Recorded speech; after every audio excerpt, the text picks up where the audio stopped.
আসসালামু আলাইকুম। এসা নামাজের আজান পড়ছে। আমার মার জন্য সবাই দোয়া করবেন। আমার আম্মার শরীরটা ভালো না। মাটির ঘর, 70-80 বছর আগের ঘর। ঘরটা আমি ভাঙি না। আম গাছ আছে পিছনে একটা। ঘরের পিছনে প্রায় 350 জায়গার উপরে আমি হিসাব করে দেখছি।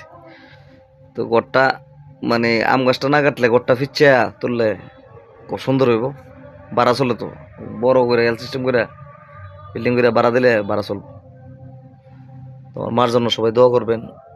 আমার মার শরীরটা ভালো না। সবার কাছে আমি দোয়া চাচ্ছি, সৌদি এবং দেশের বাইরে যারা আছো, মক্কা মদিনা, সবাই আমার মার জন্য দোয়া করবেন। আসসালামু আলাইকুম। ভালো থাকবেন। আমার মার শরীরটা খুবই অসুস্থ।